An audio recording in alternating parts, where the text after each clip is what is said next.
Finding Hope in God. Supreme Master Ching Hai's lecture on September 24, 1991, at Westlake, Formosa. Who is going home today? Please raise your hand. Are you happy to go home? No.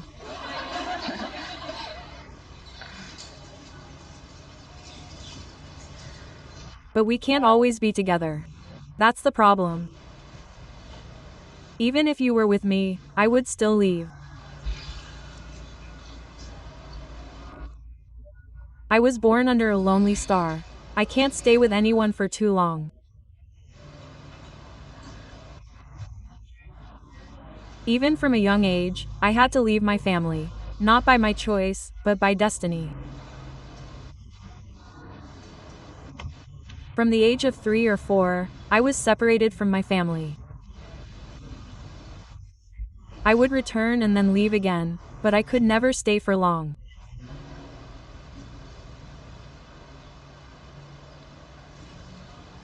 I think that's why I can be a spiritual master, a so-called spiritual master. If I were a very emotional person, attached to emotions and family ties, I probably couldn't do my job well. It's not that I don't have feelings.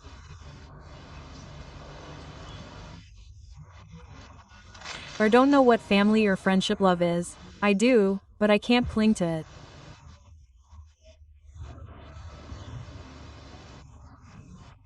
Sometimes I really like someone and enjoy being with that person or those people. And when I part with them, I feel very miserable, very heartbroken, very lonely. But not for long. Not for long. I can endure it, I can forget. That's the good part of being a spiritual master. You don't have anyone.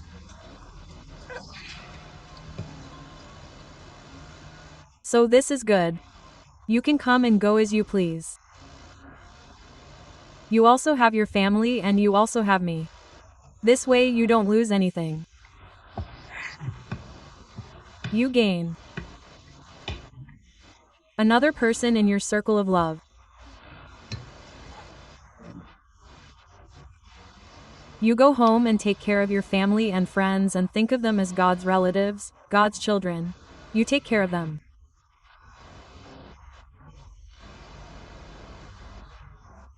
As you would take care of God's children, that's fine. Whatever you do, do it in God's name. If you have to give a beggar some money, just say honestly that this is God's money and you're returning it to God, that's fine. You must think this way, act this way, and transform your life in this manner, and you will never have bad karma.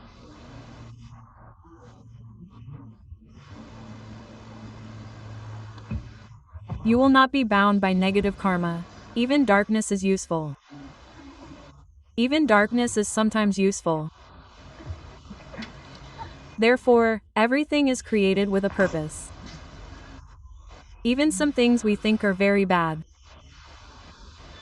But if used correctly, they are useful. Like in our house, the toilet is the least liked place, but it is very necessary, isn't it? Therefore, we learn to understand the true value of everything in life and not to judge hastily or blindly resent. Therefore, the Bible says, "Do not judge, so that you will not be judged."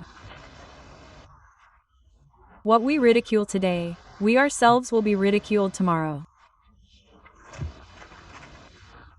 Therefore, be careful how you treat others, especially your relatives. You must treat them politely and kindly. Because they are also children of God. No one is an exception. Everyone is a child of God. Even if they refuse to acknowledge God, they are still children of God.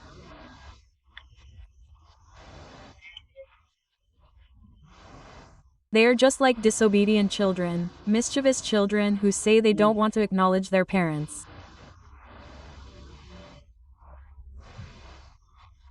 However, they were born of the same parents. No one can deny God.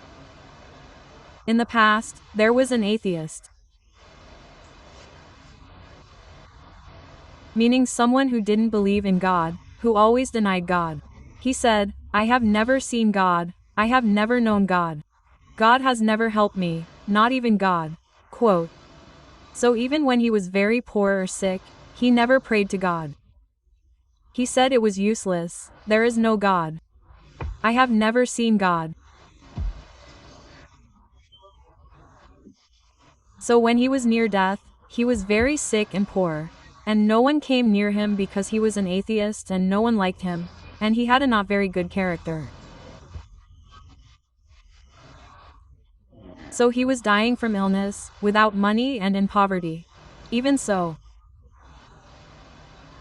outside his house, he wrote a sentence saying, "There is no God."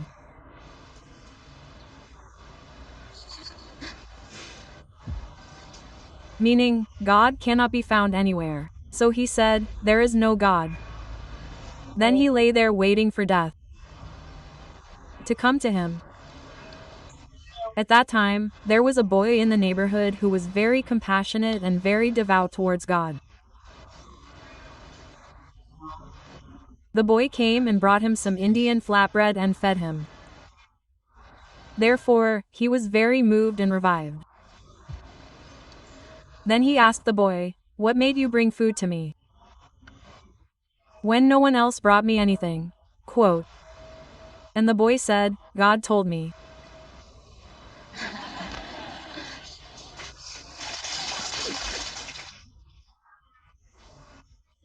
God appeared to me in the image of my master and told me to bring this food to you until you recover from your illness, until you can take care of yourself. Quote.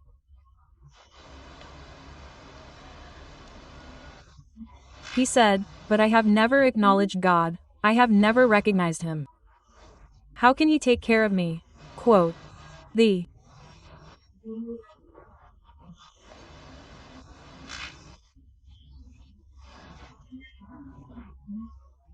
boy said, "You don't acknowledge him, but he accepts you." He was very confused and said, "But I wrote on the door outside my house that there is no God. Why did he still come?" Quote. The boy went outside and read it. The boy couldn't read, so he just sounded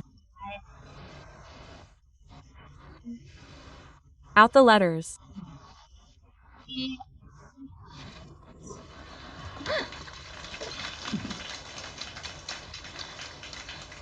There is no God.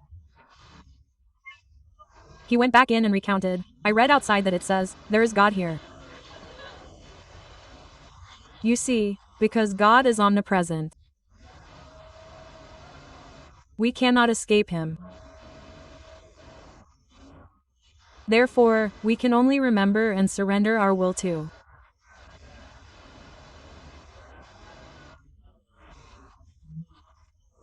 him so that our lives will be more meaningful and our purpose as human beings will be quickly fulfilled.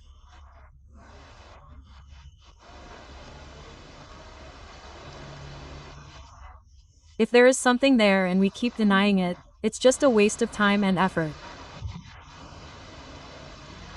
We should just naturally accept it. That's all.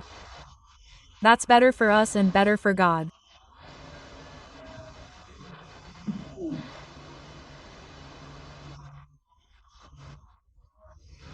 If we always try to deny something when it exists, it will cause a lot of trouble, a lot of pressure. Therefore, we become exhausted and tired because we are using our energy incorrectly.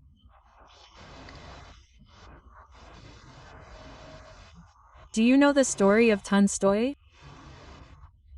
When he was still at home, he was trying to become a monk or a renunciate. He tried very hard and thought about how he could tell his wife about this intention. He thought and thought and thought, and kept thinking. And that made him very tired. Because thinking also requires energy, doesn't it? So he kept thinking and finally he gathered all his remaining strength and energy and wrote a letter. He wrote the letter to his wife, and after writing it, he no longer had the will to go. He was too tired. He had used all his strength. We are the same. We cannot deny God. We cannot try to find reasons to say that there is no God, because we don't see him. Especially for us. We sometimes see God not necessarily transforming into a physical form, a solid form, but in the form of light or sound.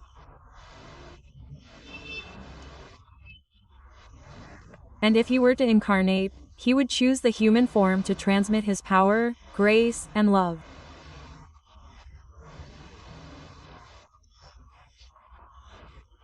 Therefore, if a living master is on earth and that master has attained enlightenment, then God always uses that form to appear before humanity for those who believe in God, whether they have received initiation or not.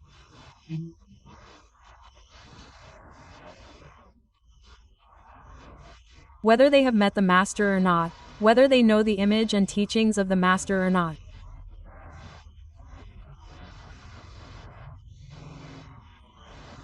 Therefore, many people who have never met the master sometimes see the master in meditation or in dreams or during times of trouble and disaster. That is the reason. Otherwise, why would God choose any other form? For God, it is easier to transform into a person who has become one with him. That is also more logical for people to understand. And also for people to know that that person has attained enlightenment. That is certain. If you want something, you go to that person.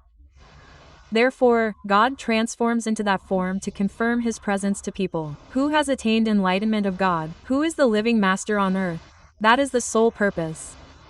Otherwise, he could transform into the form of a mango tree, perhaps a dog or a cat. He could do that if he chose to. But doing so would be of no use. Not very useful. Therefore, he transforms into the form of the living master on earth.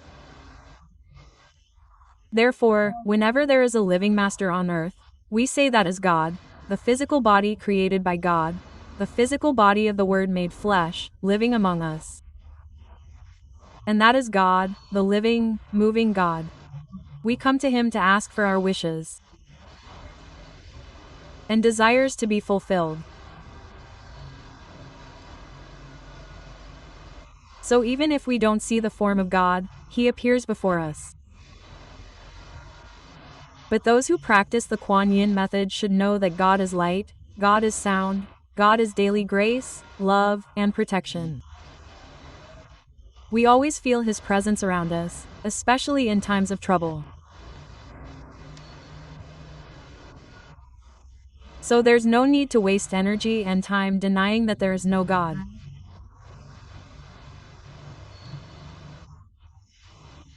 Now, even if we don't practice the QuanYin method, we should know that there is God. Otherwise, who takes care of the trees, the birds, the water, the air, the mountains, even the earth, the planet?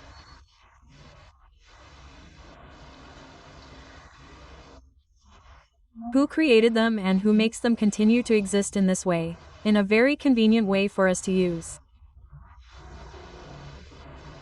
Every tiny element of the earth is a contribution to humanity and to all living beings in this world. Even the trees have their purpose. You see, without these trees, we couldn't sit here comfortably, cool, and feel refreshed. Thanks to the trees that release oxygen and restore the atmosphere. Some trees are even better than others. Like in India, they have a type of tree called the neem tree, which has healing power. When you sit under a neem tree, many illnesses will be reduced or cured. When you have a fever and sit under a neem tree, you feel better, refreshed. Therefore, many monasteries in India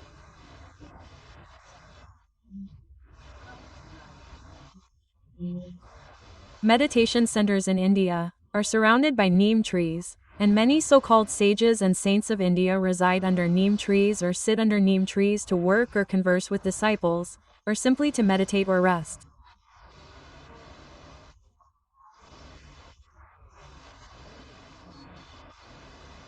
Shakyamuni Buddha probably couldn't find a neem tree, so he had to sit under a Bodhi tree.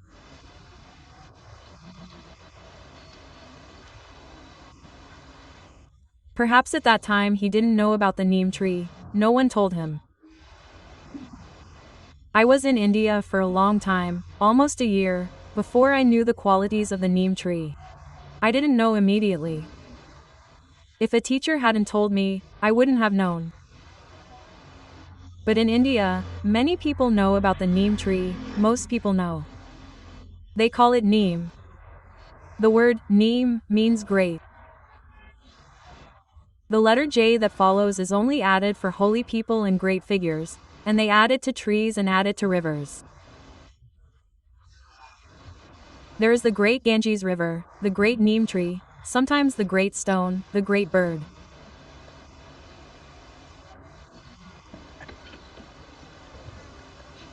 So if I were in India, I could become Maharishi.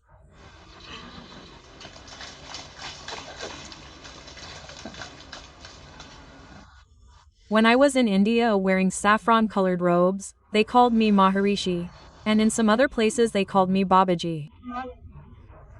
And in another place they called me Devanti.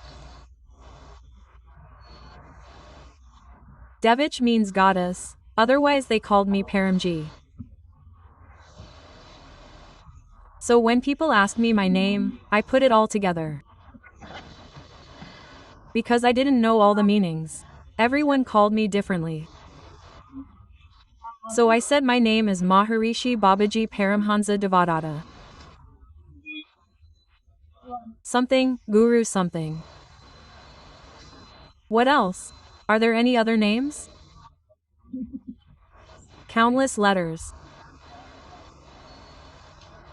DV of. All kinds, all JC.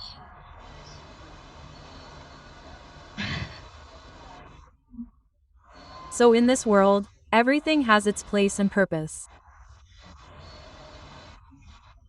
Therefore, we cannot go around saying what is good and what is not good, we really don't know. Although in the field of medicine there are many herbs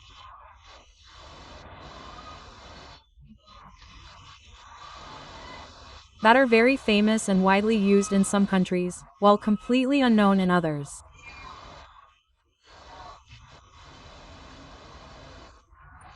Even some poisonous substances are sometimes used for medicinal purposes. Until we know everything, it's best not to condemn, blame, or criticize anything. Because God is very wise. God is very intelligent. When God created all things, there was a purpose. It's just that we don't know it.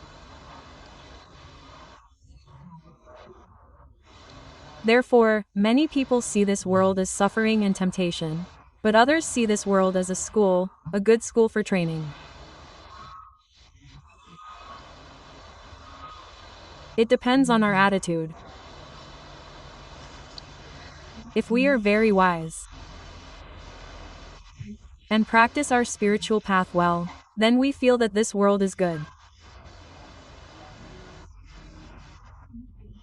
Sometimes, when we practice very well or have some compassion in our hearts, the suffering of anyone becomes our own suffering, and we cannot escape from it until we do good, until we take good care of that person.